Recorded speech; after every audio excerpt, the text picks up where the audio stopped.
My name is Evelyn Morrow.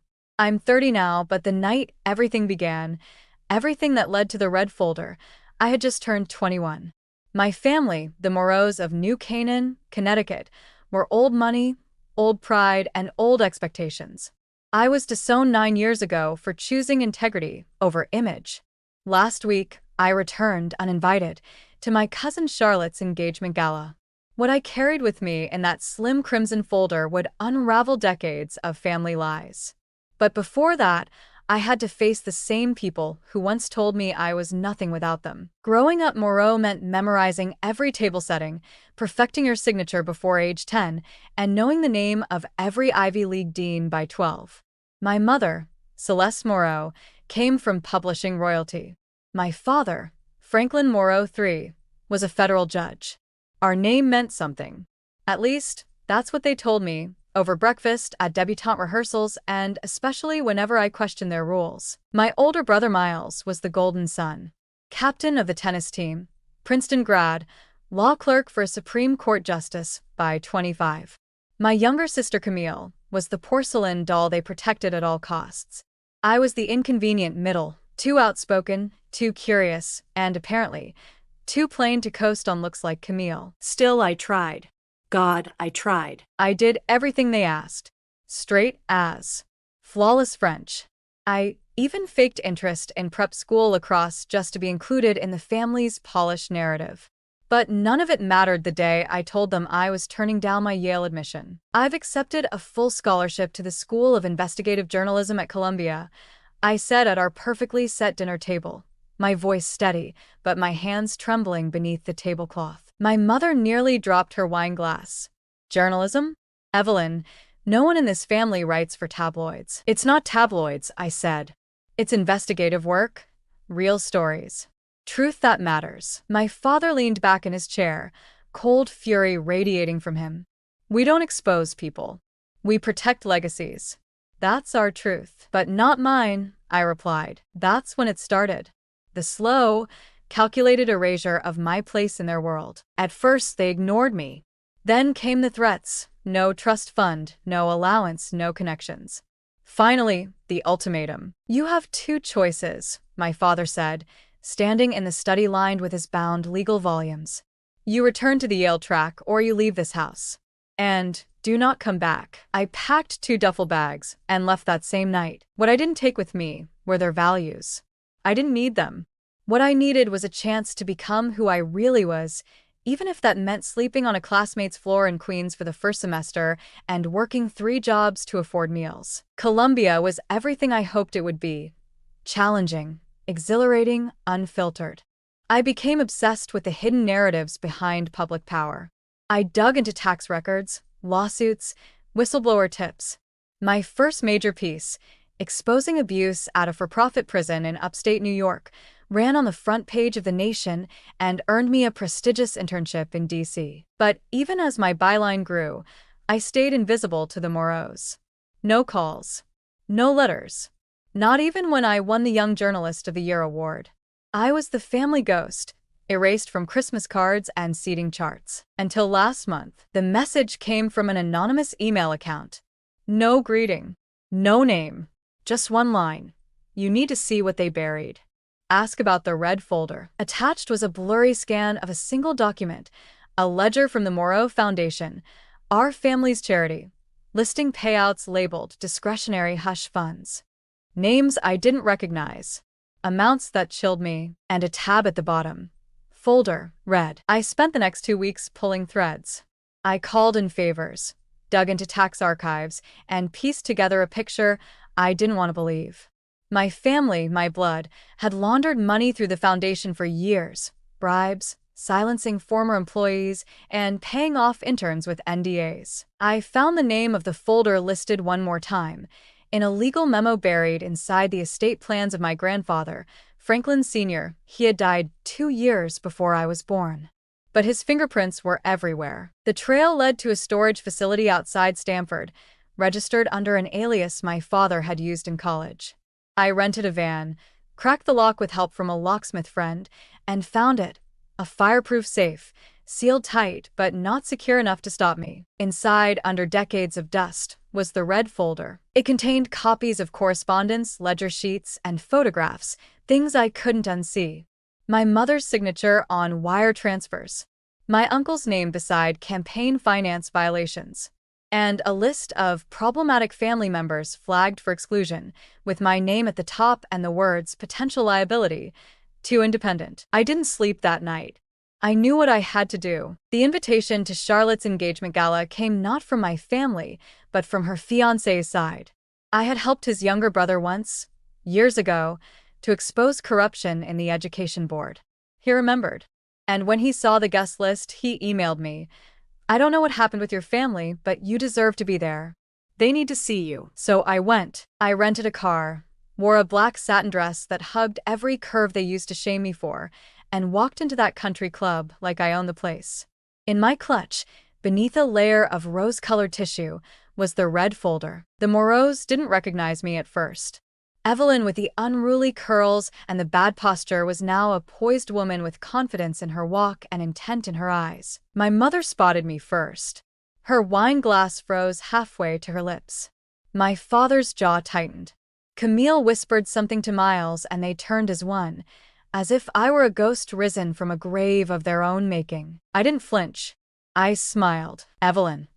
Charlotte stammered, breaking from a group of friends to greet me. "Oh my God. You came. I wouldn't miss it," I said, kissing her cheek. "Congratulations, by the way. He seems like a good man." She looked between me and my parents, uncertain. "Do they know you're here?" "They do now," I said. My father approached, flanked by Miles. "You're not welcome here," he said, voice low and sharp. "This is a family event." "Exactly," I replied, reaching into my clutch. My hand found the red folder. I didn't pull it out yet. Just let its presence linger. Which is why it's the perfect time to discuss what family means. My mother stepped in, a tight smile stretched across her face. "Let's not make a scene." "Scene?" I asked, my tone even. "This isn't a scene. It's a reckoning." I walked toward the piano, which sat at the edge of the room beside the fireplace. I placed the red folder on top of it. Some guests turned. Curious. Nervous. "You disowned me because I wouldn't follow your script," I said, my voice raised just enough to carry. "But the real betrayal? That was yours." Camille gasped. Miles looked furious. My father took a step toward me, but I opened the folder before he could speak. And I began to read. "The Moreau Foundation," I began, my fingers resting on the first sheet of paper, "was established by my grandfather in 1968 to advance educational opportunities for disadvantaged youth." Guests began to quiet. Conversations hushed. The clink of silverware stopped. I could feel the weight of their curiosity. Some recognized my name. Others only understood they were witnessing something they shouldn't miss. "What most people don't know," I continued, flipping the page, "is that for over 25 years, the foundation has also funneled money into private accounts, bribe payments, and settlements involving various members of this very family." Gasps. Audible. Genuine. I looked up at my father. His expression had hardened into something glacial. "That's a lie," he snapped. "You don't know what you're talking about." "I'm reading your signature," I replied. "This one's dated March 17th, 2011. Wire transfer from the Foundation's fund to a private consulting group registered to Miles Moreau." I looked over at my brother. "Ring any bells?" Miles went pale. I don't know what you think you've found, Evelyn, but this is ridiculous." I held up another document. Same consulting group was dissolved 6 months later after a whistleblower raised concerns about falsified invoices. The case was quietly settled. No investigation. Why? Because someone, I looked toward my mother, paid off the whistleblower. $50,000. Right here. I tapped the line on the document. Signed, Celeste Moreau. "I will sue you for defamation," my father said, his voice rising. "You are jeopardizing this family's entire legacy with reckless accusations." I tilted my head. "You want to go to court, father?" "Please." Discovery would be enlightening. A beat of silence. Then someone clapped. It was Charlotte's fiancé. Slowly, deliberately, he began to applaud. Others followed, uneven, unsure, but real. Evelyn, he said, stepping forward, I don't know what your family did, but this takes courage. My mother's expression flickered between horror and strategic calculation. You are misunderstanding what these papers represent, she said, reaching forward as if to snatch the folder. I pulled it away. You don't get to spin this, I said calmly. You threw me out because I wouldn't be complicit. You told me I was ungrateful, unworthy, and unwanted. You erased me from your lives. But the real reason, I opened the folder wider, pulling out a single photograph and holding it high, was because I asked questions. The photo showed a much younger Camille. She was in the back seat of a black sedan, her hand covering her face from the flash. Next to her was a man twice her age, married, as it turned out, and a board member of the Moreau Foundation. I asked why Camille was being sent away for a semester, I said. I asked why his name appeared in the Foundation's records the week after. I asked why everything that didn't fit your version of the truth got buried. Camille froze. Her lips parted as if to speak, then closed again. For a moment, I saw something raw in her, grief, maybe, regret. Don't, my mother warned her sharply, but Camille turned toward me. Her voice was quiet, but steady. You knew. I knew enough, I said. You were 17. He was 40, and they paid him off. Not to protect you, but to protect themselves. There it was, the tear. A single one, sliding down Camille's cheek. My mother rounded on her. Don't you dare validate this circus. It's not a circus, Camille said louder now. It's the truth. She's telling the truth. Shock spread across the room like a wave. Camille had never defied them before. Never questioned the family narrative. I almost didn't believe it myself. My father turned on her now. You don't know what you're saying. We protected you. No, Camille said. You protected your image. You protected your reputation. Not me. My heart pounded. For a moment, I forgot the crowd, the tension, the folder. I looked at my sister, my real sister, for the first time in years. The one behind the makeup and perfect posture. She looked back, and we both recognized what we'd lost. What they'd taken. Then Miles stepped forward. You're just jealous, he hissed. Always were. Couldn't stand that we were better than you. I turned to him, holding up the final document. Better? Is that what you call laundering political donations through a nonprofit? Because I have the email chain. You copied the finance director. You absolute idiot. Laughter erupted from someone in the crowd, maybe Charlotte's fiancé again. The illusion was crumbling. Years of manufactured perfection were slipping through their fingers, and they had no idea how to stop it. Why now? My mother asked, venom behind the question. What do you want? Revenge? No, I said. I want the truth. And not just for me. For every intern you silenced. Every employee fired for asking questions. For Camille.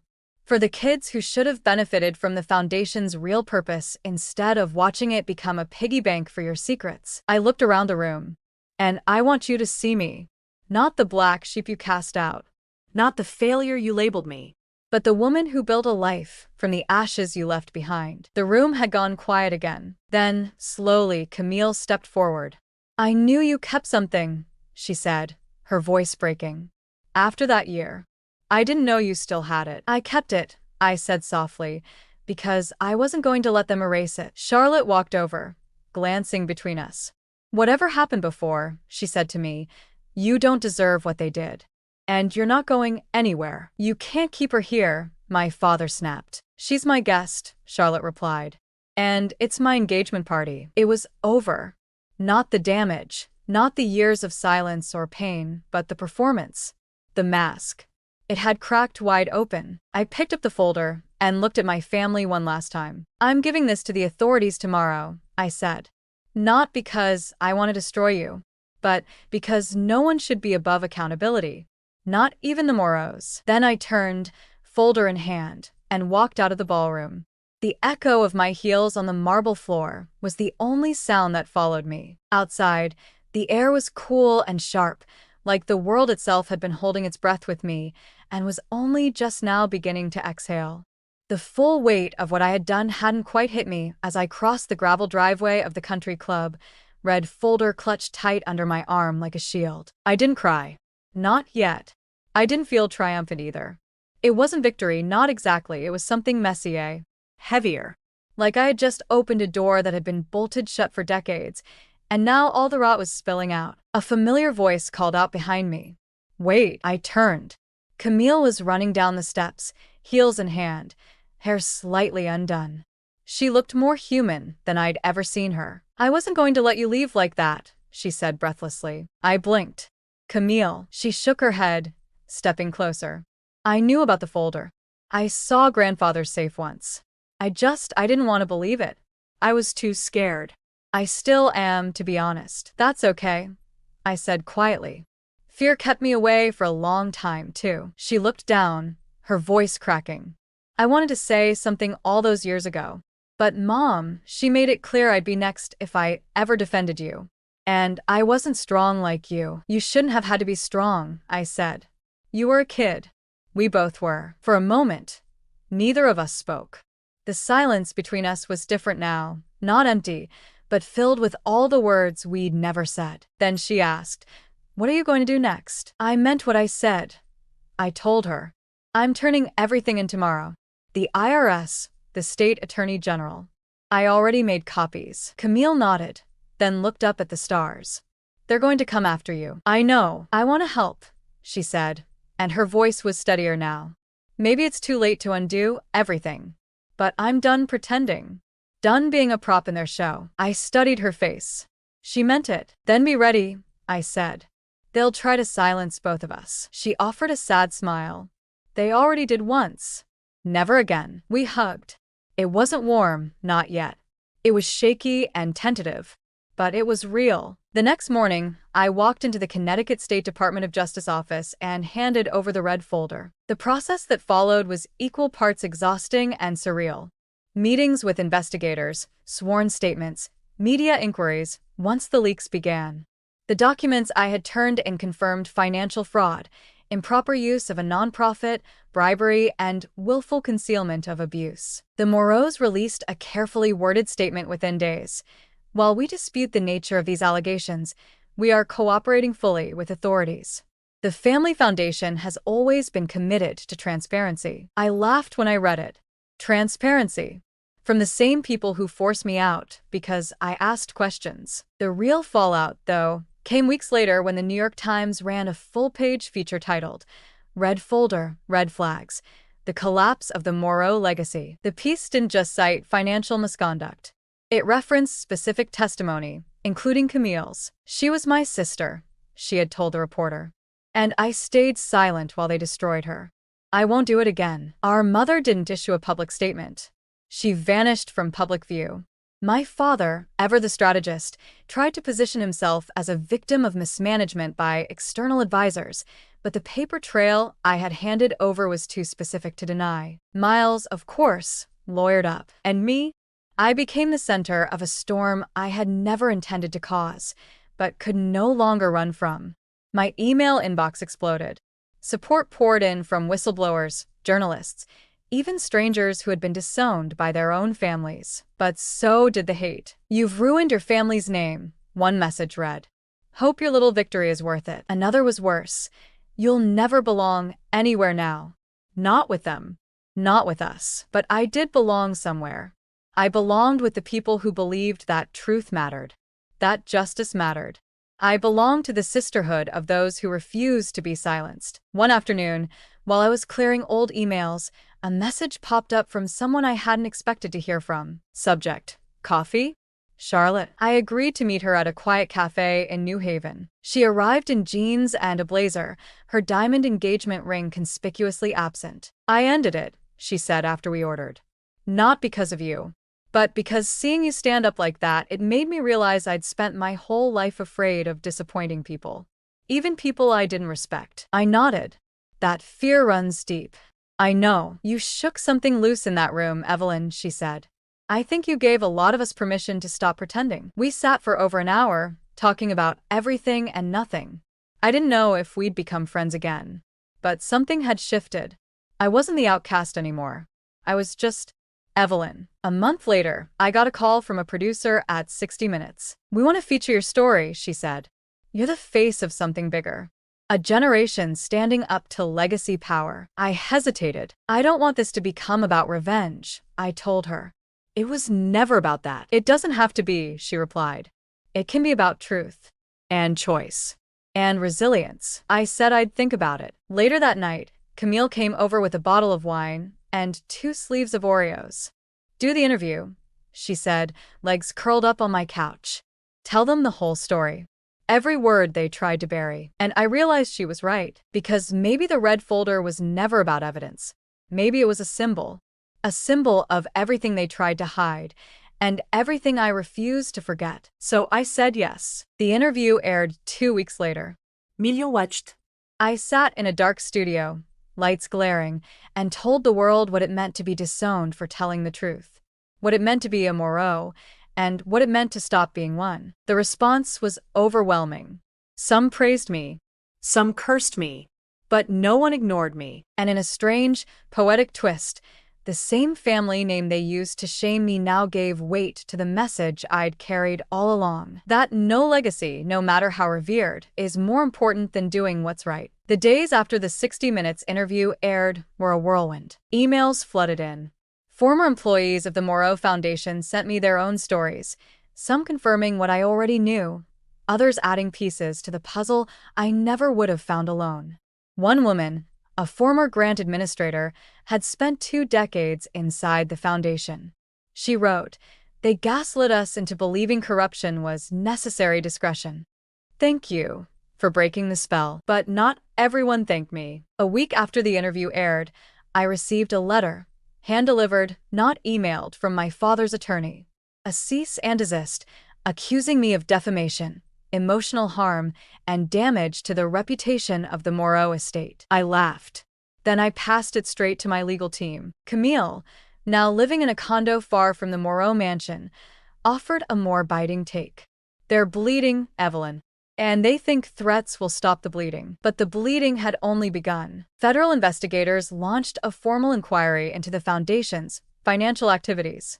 The IRS opened a probe into fraudulent deductions and questionable grants. And most devastating to them all, several members of the board resigned in disgrace, including an old family friend my father had once mentored. Still, there was no joy in it for me. I didn't want to watch my family crumble. I wanted them to evolve. But evolution requires humility. And for people like my parents, humility felt more threatening than scandal. One evening, I stood at the edge of Long Island Sound, watching the water curl back over itself in soft, endless motions. Camille sat beside me, shoes off, toes in the sand. "I miss the idea of them," she said suddenly. "What we thought they were. What we wanted them to be." "I know," I said. "I think the most painful part," she continued, "is realizing they'll never apologize." Not really. "No," I agreed. "But we don't need them to. That's the difference now." She nodded and leaned her head on my shoulder. It was the first time we'd sat like that since we were children. 3 months later, I received an invitation in the mail. Heavy cardstock, gold embossing. "You are cordially invited to the 50th anniversary gala of the Moreau Foundation." Camille got one, too. "They've lost their minds," she said when we met to compare them. "They think a party will fix this or rewrite it," I said. "Pretend nothing ever happened." At first, I tossed it aside. But the longer I stared at the envelope, the more an idea began to form, uncomfortable, wild, maybe even necessary. "What if we went?" I asked her. Camille stared at me. "Are you serious?" "We don't go to make peace," I clarified.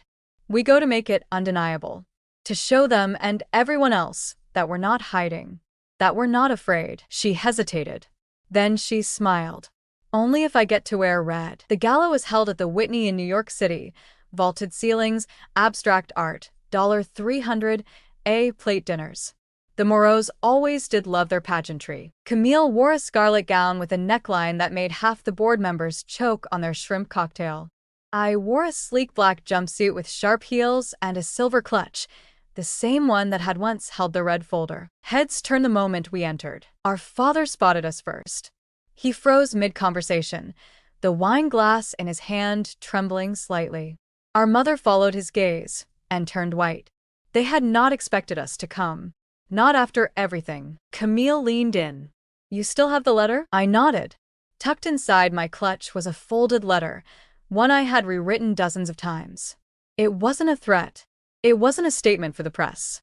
It was a declaration. As we mingled, guests cautiously approached. Some offered polite compliments. Others whispered apologies for not knowing the full story. To every one of them, I offered the same reply. The story's not over yet. During the award ceremony, our father took the stage. His speech was stiff, robotic, half a performance, half damage control. He made a vague reference to recent challenges and commitment to reform. But the words rang hollow, lacking the conviction of someone truly sorry. When he stepped down, the MC announced the next speaker. Me. The room fell to a hush. I hadn't asked for a platform, but apparently, the gala committee had extended the invitation, assuming I would never accept. And yet, here I was. I walked up, heels clicking sharply against the floor, the letter pressed in my hand like a lifeline. At the podium, I paused. Some of you know me as Evelyn Moreau. I began. Some may remember me as the girl who disappeared. Or more recently, as the woman who brought forward a story this family worked very hard to keep hidden. I let the silence stretch. I'm not here to revisit old wounds, I continued. I'm here because this room, this foundation was built on the idea of legacy. But legacy without integrity is just a myth dressed in diamonds. I looked down at my parents. I was disowned for choosing truth over tradition, for choosing purpose over performance. And in doing so, I found a version of family I never knew existed, one rooted not in blood, but in mutual respect and accountability. Camille stood at the back of the room, her arms crossed, her smile fierce and proud. I held up the letter. This is for you, I said, looking directly at my mother and father. Not to win you back, not to shame you, but to say, finally and clearly, that I don't need your approval. I never did. And I am no longer carrying the weight of your expectations. I stepped down from the podium and crossed to their table. My mother refused to meet my eyes. My father's jaw clenched like stone. I placed the letter between them. Whatever you choose to do with this, I said, is up to you. I've said what I came to say. Then I turned, took Camille's hand and walked out. That night, back in my apartment, I opened my laptop and typed the final lines of the memoir I'd been quietly writing for years. Red Folder. That would be the title, because the folder was never about scandal. It was about courage, about choosing truth even when it cost you everything. Camille texted me later. I feel lighter, like we finally buried the right body, their version of us. I smiled. 9 years ago, they erased me. Now, I had written myself back in, not into their family, but into the truth. And this time, it was permanent.